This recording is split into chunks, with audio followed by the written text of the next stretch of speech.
Hey everyone, it's Jason. Welcome to Bloodborne the Board Game. This is for the Blood Moon box. This is the Kickstarter stretch goal. So all of these were all of the additional things that got added on that didn't end up making it into one of the Kickstarter expansions. So it's, they kind of did is it had like during the campaign they had like paths you were going down to like explore the world of Yharnam during the campaign.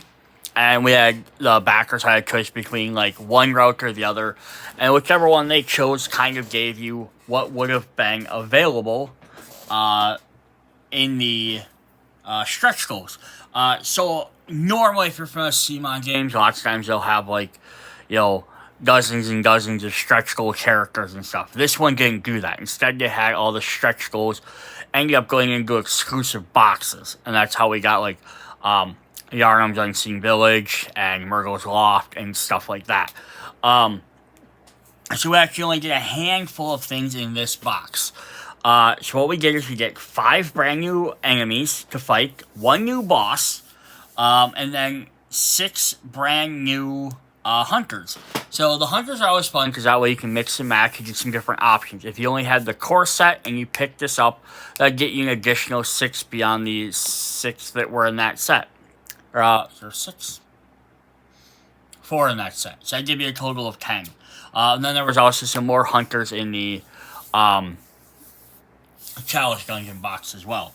And then kind of speaking of the challenge dungeon, with our 5 new enemies and our new boss, those are also ones that can then link into the challenge dungeon, which lets you mix and match everything. Otherwise, the enemies can always be mixed into any other part of a game that says use a random enemy. So, even again, if you just picked up this and the core box, you'd have a bunch of hunters, you have a bunch of different variety of enemies to play as. So at least every time it said random enemies, you could pick one of these guys. You wouldn't have much else after that. It also has a couple of other things in here. So we do have, I'm going to kind of zoom in right there, we have some dolls, some lampposts, and some treasure chests. These are just cosmetic things that go on the board. So there's 4, 5, and 8 of those. So let's go ahead and take a quick look at those, and then we can jump into the hunters. So here are the dolls. These are kind of one of these odd things. So the doll is one of the characters. It's an NPC that sits at the Dream's End. And it's someone you can interact with. And it's for like doing your shop and stuff to like upgrade your character and things. But per this game, the miniature itself doesn't do anything. There's no actual use for it. They're just like, hey, it'd be cool to make these. The one way they thought was using it as, since there's 4 of them, 1 for each player, would be using them to like, keep track of if you've taken your turn. Like, you can keep them by yourself, or keep them by the hunt board, and then when you've taken your turn, you can move it away or move it to there. And that way you can keep track if you've taken your turn or not. Since all 4 players, it's not necessarily player like A, B, C, D have to go in order. There's also a variant mode people have come up with called the doll variant for the hunt track. And how that works is you have the 4 dolls, and then anytime you get to moving something on the hunt track, you have the option to, you can either, like, if the hunt track would hit a red refresh spot, you can spend one of the dolls to skip that refresh step, but then it goes to the next track, so it advances the track one more, so basically moving the track twice, losing a full turn of gameplay, but at least nothing refreshes, or especially might be helpful if enemies gaining a lot of health. So it's just an alternate way to do it, but since you only have 4 of them, you can only do it so many times. And then they have like a scoring system you can do, like basically, if you don't use any, you win the game for doing it without using any. But if you have to use a couple of them, then it'll cost you a little bit more each time. The other option you could use with them in that variant was when you went to the hunt, the hunter stream, for whatever reason, whether you chose to go there on your own as an action, or if you died, you could spend a doll to not activate the hunt track in another space. I think, if you're playing like a 4-player game, having 4 chances where you can kind of skip that a little bit here and there, could definitely help make the game a little bit easier without reducing any of the enemies or anything else, or ignoring big parts of the game. But other than that, they don't really have a use. The only other thing I could think of them for, I know it wouldn't necessarily fit all the time, or sometimes, but they have the NPCs. They come out as tokens. I don't know how often you'll ever have more than one NPC on the board at a time, but if you only have one, you can always plop one of these guys out as representation. That's who they are.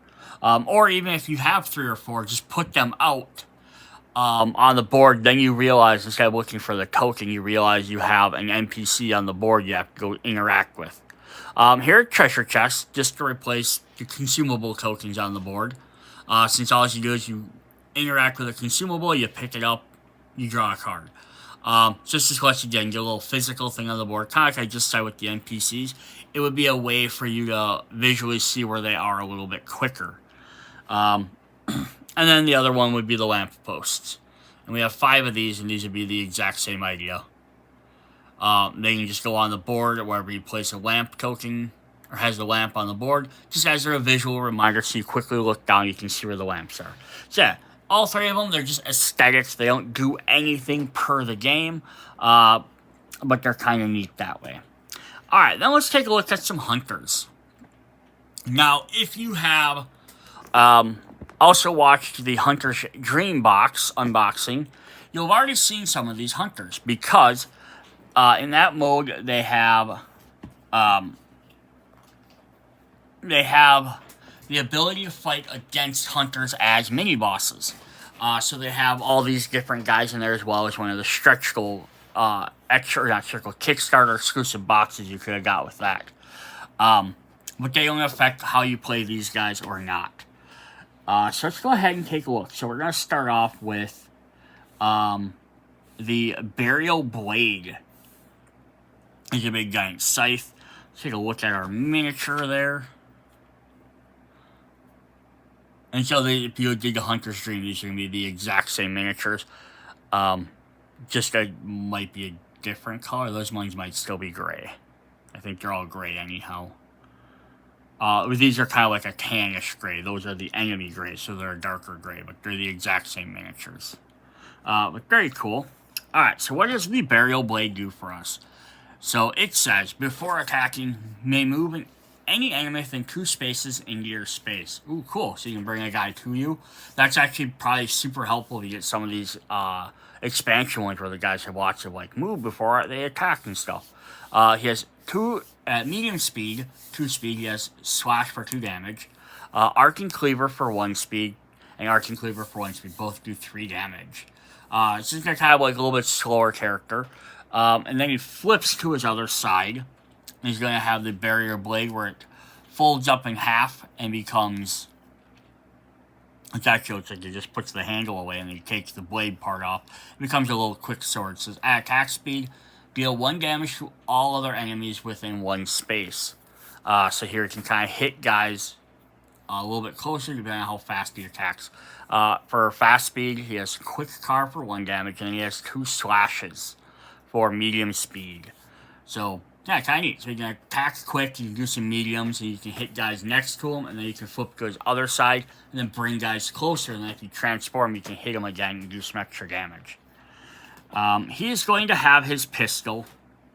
All of them have, all but one of them, I have the hunter pistol, so I'm not going to worry about going over these too much, but we'll check the first one. Same as all the normal standard items. When an enemy makes a basic attack, automatically stagger that enemy. And when you flip it over, it says discard to refresh once. Now, it does have a little symbol on here. It kind of looks like a little blood moon, and that's just to show it belongs to that set. I still think they should have just made 4 hunter pistol cards and given everyone that card. Instead of having 4 hunters out of the whatever, there's 16 or 17 total, having 1 different ability. I don't know, just my thought. Alright, our next hunter up is the Kirk Hammer. So he's got a big giant mallet hammer. It says let's look at his miniature first. He's got this, I love the different outfits on these guys. They're always cool. Got a bunch of flowing garments, but he's got like a weird pyramid helmet. And then he has this hammer which has ruins. You can kind of see, I even love that they have like a little gap in there, because that's kind of how it can fold back at some point. And what does the Kirk hammer do for us? Which is probably going to be a big heavy one. It says attacking with crushing slam. Cannot be staggered, but cannot be staggered, but cannot dodge.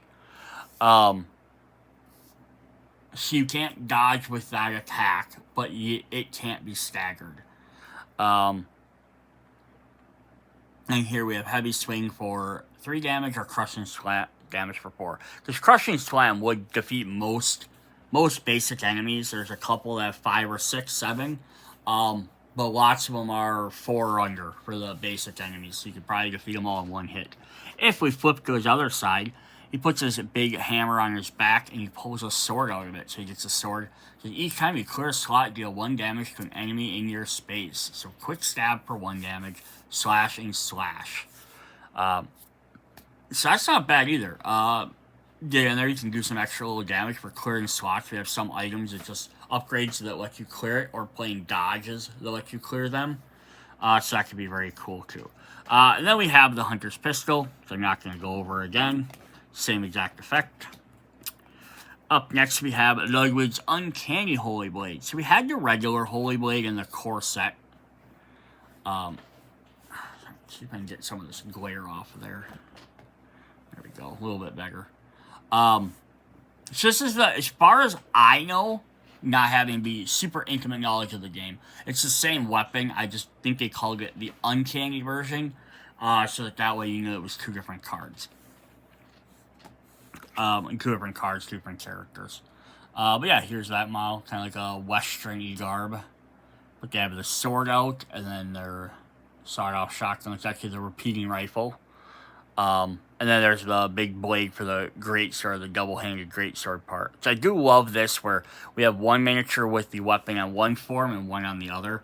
I still honestly wish, like, although I'd rather have, if you're only going to give me a couple extra hunter characters, I would definitely rather have the new ones like this. But I still think it would have been cool to have the hunters you have to face against, the ones they had for Hunter's Dream and stuff, which are just the other things. They would have been cool if they had different poses for them, of all of them with the weapons in the other side, on their other pose. And then you could have picked which miniature you wanted to use. That would have been pretty neat. So each time you clear a slot, deal 1 damage to an enemy in your space. So we just saw that. So yeah, some of these abilities are going to be the same. We're not going to get 100% all new stuff. Fast speed, we have quick stab for 1, quick stab for 1, and then heavy slash for 3. So no medium speed on here. Now it's interesting to note that some of these guys that don't have a medium, or don't have a heavy, or don't have a light, are missing one of them. There are obviously enemies every once in a while. They'll say, hey, you can only dodge at this speed. So that means they wouldn't be able to dodge unless they flip their weapon first. Which could be transformed. Now you see him carrying the big holy blade. After attacking with combo strike, may transform weapon for free. So you can do your impaling thrust for 3 damage, or your combo strike for 2, and then flips. It depends on how quickly you need to flip that over. Then we have the repeating rifle. It says when an enemy makes a basic attack, automatically stagger. So the same exact effect as the hunter pistol. The difference is, on the back it says discard 1 card to refresh, or for free when you transform your weapon. So that's again why I don't really get this whole starting pistol thing, because everyone else gets just one that they have to discard a card to refresh. And then this person gets one that every time they transform. And then there's Evelyn, which is the other one that was in the starting hands, which was they get they can spend a blood echo. Which I can understand the blood echo as being alternate cost for an upgrade, because maybe you can only hold 3 and you need to take 1 out. But this was kind of neat too. If you transform, you gotta refresh it so you gotta use it more. And clearly that character has an ability that's gonna let them transform their weapon more often. But that kind of lets them use that pistol more often, for kind of like, I guess, the sake of not having a third thing on one side. But it still feels a little bit overpowered, because you can give the pistol to other characters. But it's what it is. Alright, and we have this interesting weapon, the Loggerus Wheel. She's gonna pull out a big giant hooded character with a interesting armored mask on. And a big giant like wagon wheel or something. Now, interesting on here to note, so there's like a seam on the wheel, and there's a reason for that. That's pretty cool. Whoops, knocked everything over.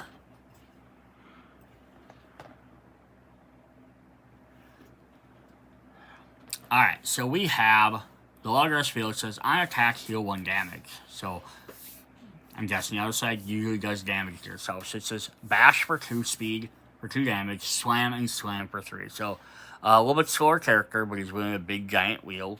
But he can keep healing himself. Now if we flip the other side, and this is why it has that line on there, because it splits open. And it emits some sort of like a gas. And it says, on attack may suffer up to 2 damage to deal that much additional damage. And then empowered bash, medium speed for 2 damage. And then 2 empowered slams at slow speed for 3 damage. But the fact is you can take up to 2 damage to potentially make them either a 4 or 5's attacks. Again, you could probably take out a bunch of guys usually with like one attack by taking some damage.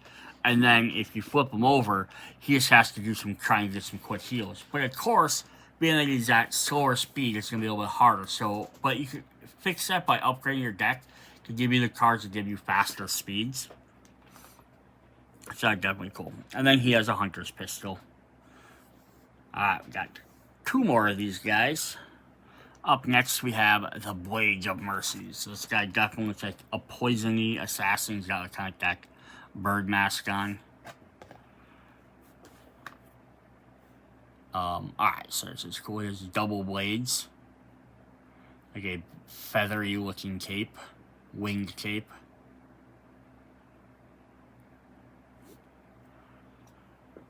So we've had like big giant scythe which can pull guys in, hammer that does a lot of damage.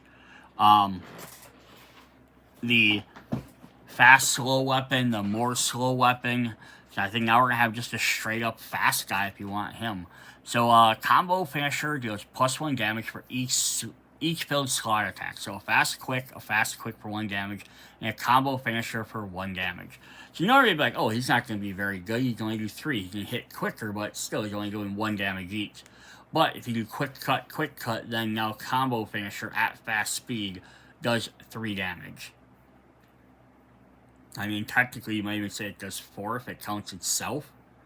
It says for each filled attack slot, and it would be a filled attack slot at that point.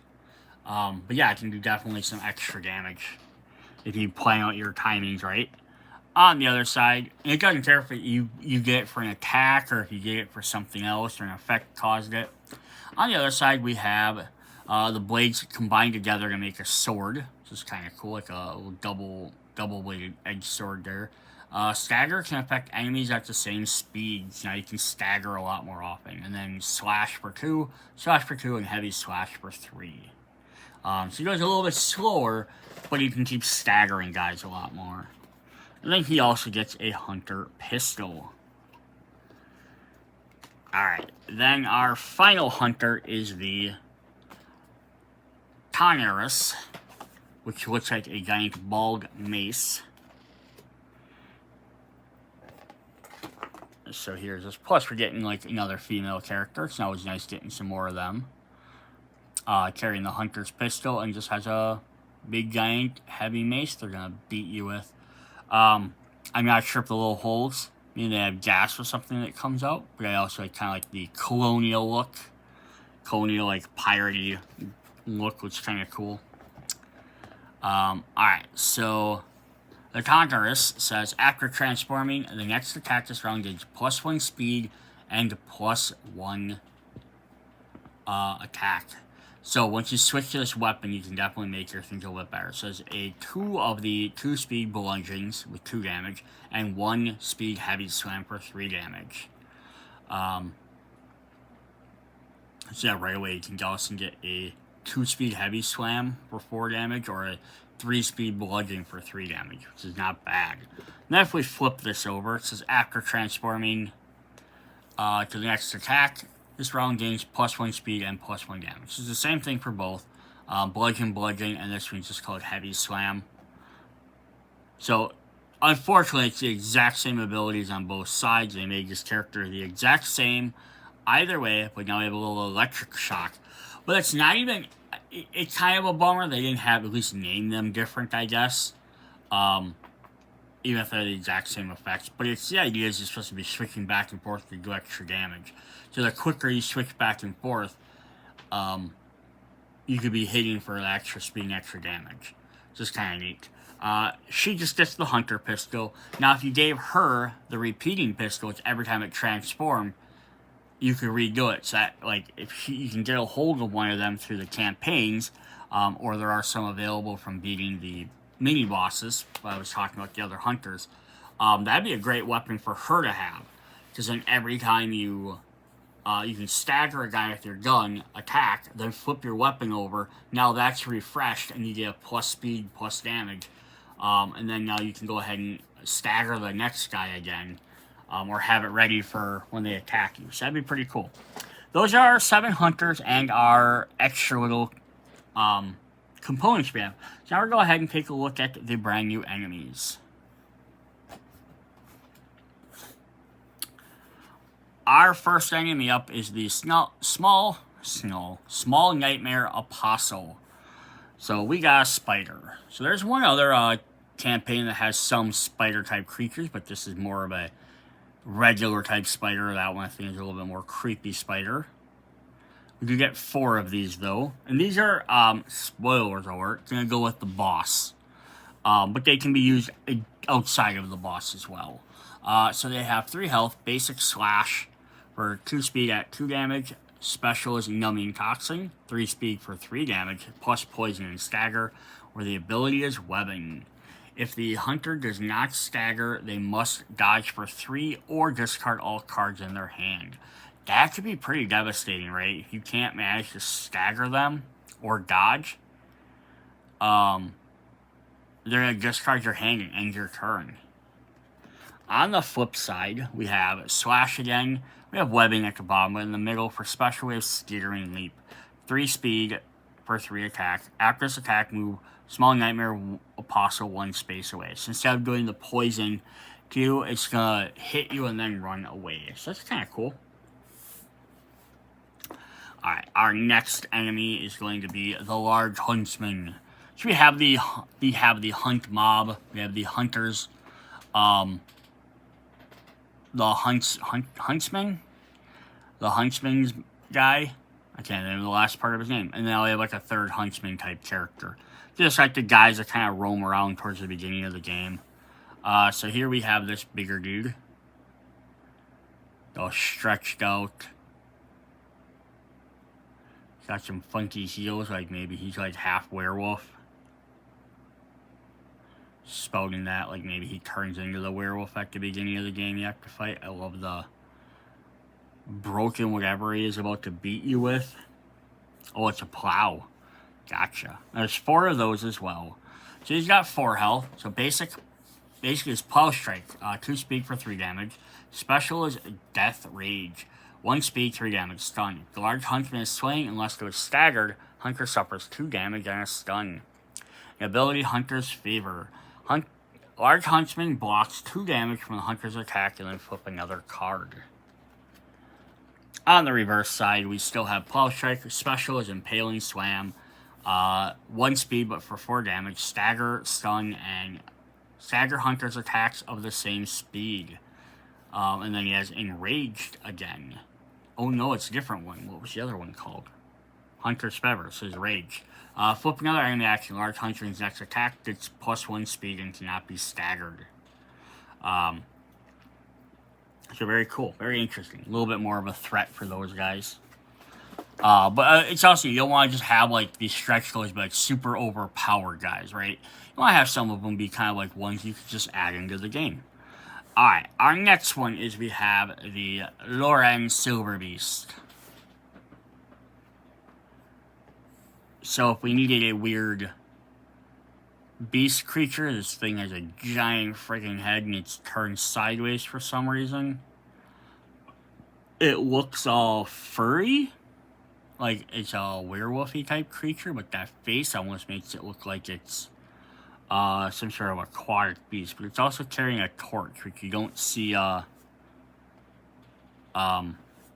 enemies usually do. We do have 4 of those guys as well in the box. We have basic slash for 2 speed, 2 damage. Specialist fire breath, 2 speed for 3 damage.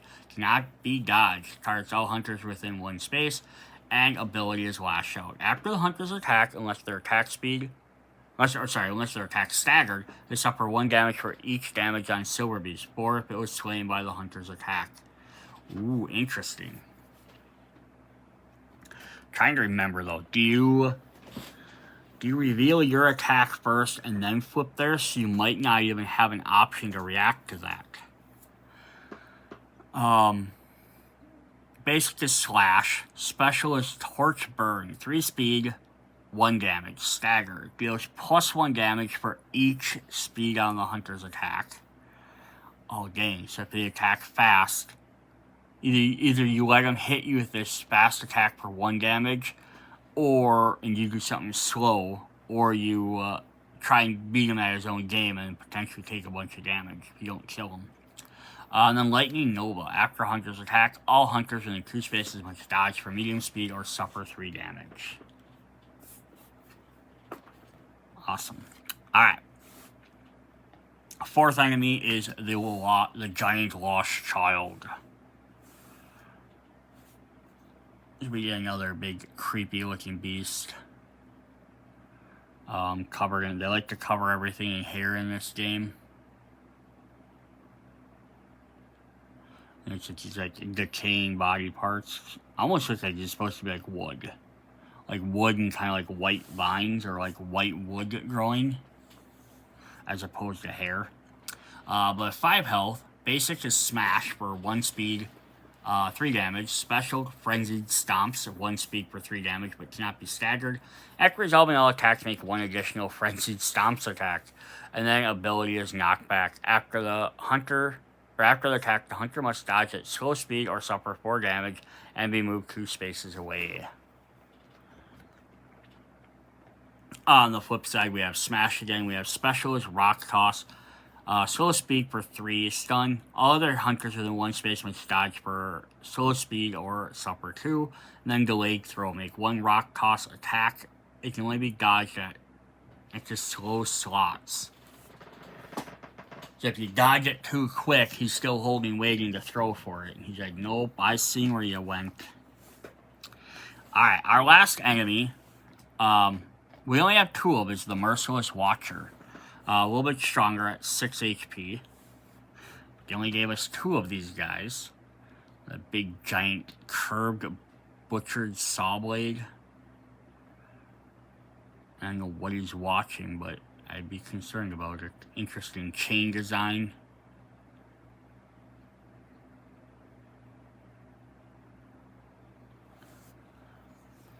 Alright, so what do these guys do for us? Or against us, rather. Basic is Cleaver, 2 speed, 3 damage. After this attack, if Merciless Watcher dealt any damage, it heals 1. Special, Execution Chop, does 6 damage, which will kill you unless you can stop it. It cannot be staggered, so you have to dodge it or block it. Ability is Relentless. Flip another enemy action. The hunter must discard 1 additional card to dodge Merciless Watcher's next attack.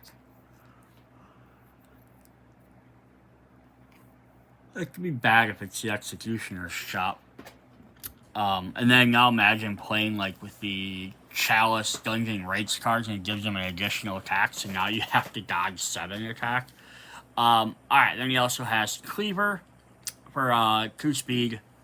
He can heal. He has Hack Frenzy, 2 speed for 3 damage. After resolving all attacks, Merciless Watcher activates again. And then Relentless, they have to discard an additional card. So either he does his massive attack on one side, which will kill you, or he does one that doesn't do as much, but he gets to activate again. But if he's doing 3 damage, and he gets another one that does 3 damage, it's basically, he can kill you with that attack either way. Pretty nuts. Pretty cool, though. Yeah, some neat different enemies. Again, not being as fanatic a game as some other people are. I don't know if these were, like, the super iconic enemies that people are like, oh yeah, like we had these guys, but like we're really missing this one or this one. And I'm sure there's dozens of other enemies and bosses that didn't make it into the game, because you can only do so much. And plus, I think at some point, kind of if you're getting even this many different hunters, is in the restrictions you have of the game. Too many of them start becoming very similar. If you've watched all my other videos, I have kind of brought my own thoughts and opinions on things they could have changed and made stuff at least feel different. None of the guys in here really had anything to do with that, but we had lots of guys that have one of the two tokens they can put on guys, either fever or frenzy or poison. And I said they could have easily made other status effects like poison, which at the end of your turn, beginning of your turn, I don't remember which it was, you take 1 point of damage until you get rid of it. They could have kept that exact same mechanic effect and just gave it a different name. They could have had some of them be bleed for guys that cut you, or burn for guys that maybe have fire abilities. And they have a similar idea they did with that with acid. And some of the acid ones, they just apply poison, but some of them they'll put it on the ground and it burns if someone's in that spot, which is a neat idea. But you could have even had like bleed or fire and just had the same mechanic, but then you could have more characters that interacted with bleeding or fire damage. Instead, it's just poison. There's some guys that get poison where I don't know if poison would have made the most sense, but it's the only way to apply that mechanic. And Frenzy could have been the same kind of idea. I think you have to discard a card at the beginning of your turn. To kind of show you're too worked up to like concentrate on fighting. They could have done the same idea and called some of it confusion. Like, right, you got confused. Like, messed you up. And again, I don't know, maybe these aren't status ailments in the game, and that's why they didn't include them.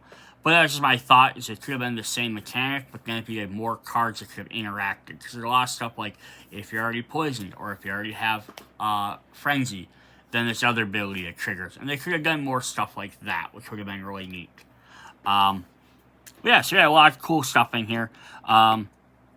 Hopefully, this game's kind of old, so I don't know if they ever will, but it would have been cool if that was made. I know a lot of people are looking for the Old Hunters expansion, which is the DLC content, to add some extra things. But I could definitely see some more monsters being added in, some more tiles and stuff like that. But yeah, interesting. Alright, so let's take a look at our boss, and that'll be the last thing we have for this box set. Is the Large Nightmare Apostle. So you get the big version. We have 20 hit points or 18. A little bit weaker boss, but again, it's not necessarily a bad thing. It's not, if you want a harder challenge, pick up one of the expansions, right? But if you had this one, it gives you some alternate, and a good way to look at it would be someone that went to the Kickstarter and just bought the core set, and then this, because they got it for free, and they weren't sure if they wanted to try any of the other stuff. If they got another boss that's kind of easy, instead of like some super hard boss, it might keep them in the game. If this boss was like mega difficult and had like 40 hit points or something, right? 30, 40 hit points, it was so hard to beat and they never beat them, then they probably never want to use that. But here we go, we got a giant spider.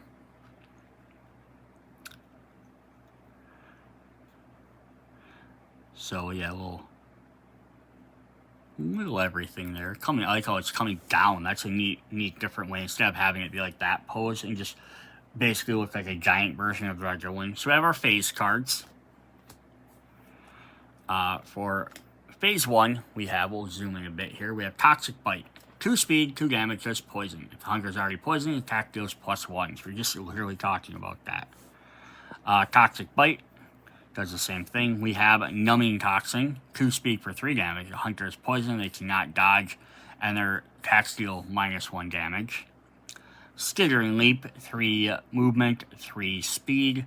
If this attack moves, Large Nightmare Apostle 1 space away. And then the last one is Cocoon.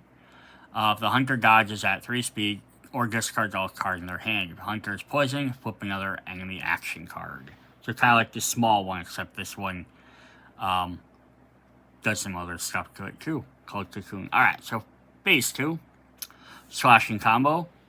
2 speed, 2 damage, even if his attack is dodged or staggered. At medium speed, Hunter must dodge or suffer 2 damage.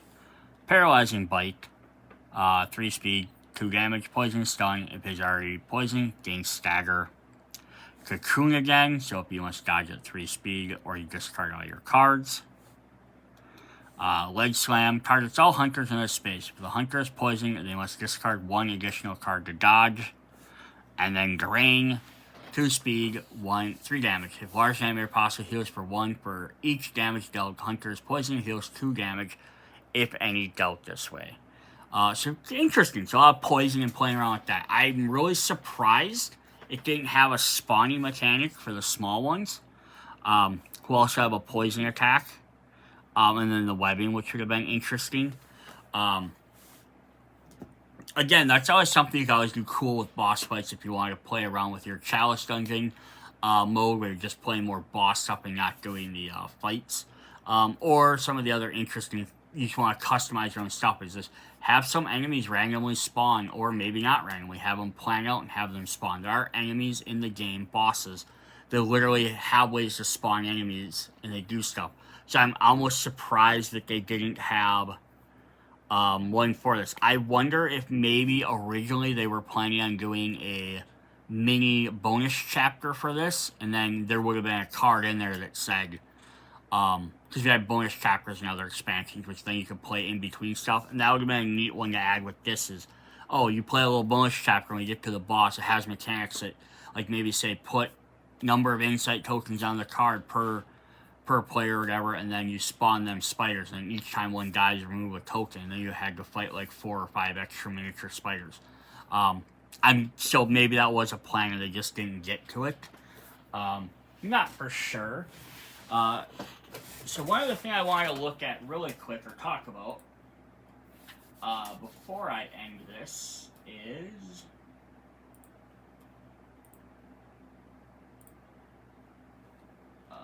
one sec. So on the bottom of all the miniatures, hunters included, we have like Bloodborne 55, and then like the spider, we have Bloodborne 45. So every single one from the base set, Kickstarter, all the stretch goals all have numbers on them. I might just throw up one of these guys for a sec while I talk about this, since they're not in there. So I always do is at the end of these CMON games, since they started doing this, I like to check all the miniatures and check the numbers to see if we're missing any. Because then we kind of get an idea of, like, maybe during the stretch goals, which is what this box was, if we missed some stuff or if they left out an expansion. So it looks like this, we're, the first missing number was number 31, and then we're also missing number 36, which 31 takes place around, between the Chain Servant and Forsaken Castle Spirit. And then the one that's after that is Snake Parasite. And then 35 is Snake Ball. And then the ones kind of around the missing next one, then we have Witch of Hemlock, and before Snake Ball is Hemlock Grove. So it looks like we're probably missing one enemy that could have went either the Snake or the Hemlock theme. And then probably something that would have went with the Forsaken Castle, Kane's Castle.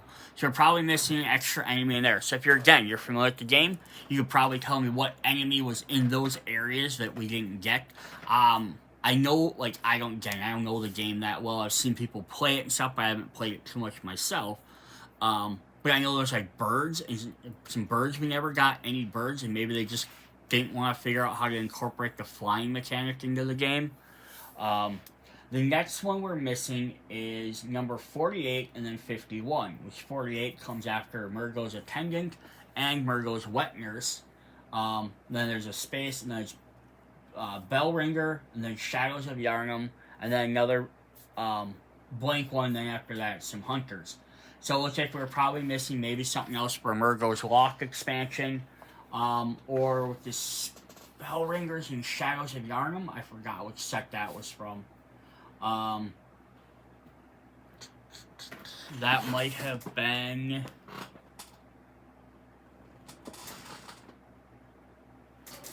trying to think of the name. I can't even remember all the names of all the sets. There's so many of them. Might have been Bergenworth. Might have been that set. So there are kind of some enemies in there.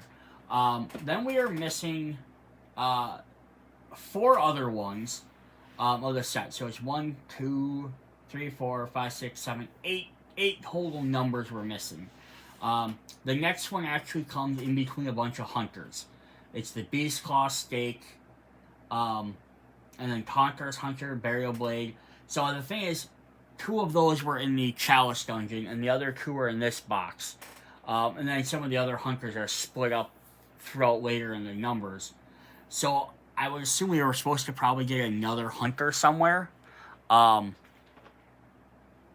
they just didn't include it for some reason. The one that the Wraithen Splotch one, which came with the Forsaken Castle, is actually listed later next to some of the other ones. Otherwise, I thought, oh, maybe that was supposed to be up higher and they moved it. Yeah, so it's like maybe we're supposed to get another hunter, which means we had 6 in this set, 4 in the core set, which was 10. We had 4 in the Chalice Dungeon, which was another 4, so we had 14, so we had 15 total. That would have brought us up to a 16th one, which would have been kind of cool as well. Then the next thing we were missing is number 66 and 68, which were between the Numerian Descendant and Yharnam, the Numerian Queen, and then the Moon Presence. Which the Moon Presence is the final boss of the game, and the Numerian Queen. So I know that per I said earlier at the beginning of the video, they had like the paths going down. The Numerian one was one of the first 2 options. It got skipped the first time, got skipped the second time, it got skipped the third time. So I think they eventually did just kind of put them in at the end of the campaign. But that like route got changed, so maybe if that would have gotten picked earlier, maybe they had more things planned, but since it got added on at the end of the campaign, maybe they had some stuff that was missing from there. Then the very last one we're missing is number 81, which could be just about anything, because the 2 before it are Vile Blood Knight and Queen of the Vile Blood, so we could have had something that went with that. Then right after it is Gurmum the First Hunter, and then it's Ludwig's Uncanny Holy Blade. So we could have gotten another hunter in there. We could have gotten something that went with Gurmum as the final boss. Maybe they were going to originally give him a transformed form too. Not for sure on that. And that's basically the end of the list, because the last one after that is Merciless Watcher, which is in this set. So again, it could have been just another enemy towards the end game stuff they were maybe looking at doing. But yeah, it could have been, I'm guessing it's probably something more to do with the Vile Blood, and maybe there's another character in there. So again, if you know the game, and you know what enemies might go there. Then the last 3 on the list are Doll, Lamp Post, which are these, and then the chest, which doesn't technically even have a number that I can find anywhere, because usually they're on the inside. But like the doll here has 86 on there, which is the end. But the lamp post is also an interesting one, because the lamp post is, if I get that to focus, 102. So we went from 86 and we jumped all the way to 102, or 85 up to 102. So that's another almost 20 some that they had. So did they have another 20 set stuff planned? I know a lot of people were hoping for some certain bosses. They were hoping for maybe the Old Hunters DLC. Maybe they had planned like another 2 or 3 Kickstarter boxes, but the game just didn't do as well as it could have. Unfortunately, the designers and the creators are the only people that could tell me that. But I just always find that interesting to kind of look at and see what we missed. And what we could have had. So just a context of that, like in the starting numbers, the first 1, 2, 3, 4, 5, 6, the first 6 are all hunters, and we only got 4 in the base game. So they actually had the Blade of Mercy, is number 6 and the Kirkhammer was number 2. So if like you kind of look at it that way, it's either they decided to put them later on in a different set because after they designed them, or maybe the original core set was going to be a 6-player game or up to 6 players, and they just decided, that's like it's not working, so they dropped it down to a 4-player game. It's hard to say again why they make some of these decisions. Because even just going through some of them other lists, you see some of them where it's like, like the snake guys aren't right next to each other. They're not too far away, but they're similar. And then some of the hunters are kind of mixed in all over the place. And, but yeah, even like we have Murgo's chief attendant, and then it's the large nightmare apostle, so the 2 apostles, and then the other 2 Murgos, which are the regular attendant and then the wet nurse. So it's like this expansion characters came in between, in the middle of the Murgo thing. And then Rom, the vivacious spider, is about 3 or 4 spaces away from their mini spider. So like obviously something that's tied directly to it wasn't even put next to it on the list. So yeah, I don't know how they figure out what to put where, but yeah, very interesting stuff. So if you've been following along, this would be the very last box that I have for Bloodborne. You get all your cool stuff there. I do wish, though, however, in this set they had added... It would have been cool if they added some more, like 1 or 2 extra, even like random tiles to add to the core set, or some extra new reward items. I know most of the rewards for the campaign say select this item, but there are a couple that say any item. Even if you had like a few extra that you could kind of mix into those times, that'd be kind of cool. But that's what we have for the Blood Moon box. If you watched all the other videos, and this is the last one you're getting to, thanks for watching everything. There's going to be one more video I'm going to do, which I'm going to look at all the tiles and kind of see what's different between core set, between Chalice Dungeon, and like some of the other ones, and see like if there's a reason why they can't be mixed, or if they're the exact same tiles, just with different artwork on them. And we're probably going to maybe just pull all the hunters and do a quick look at all the hunters together. So if you want to check that out, there's going to be bonus stuff you've already seen, but see you guys later. Bye.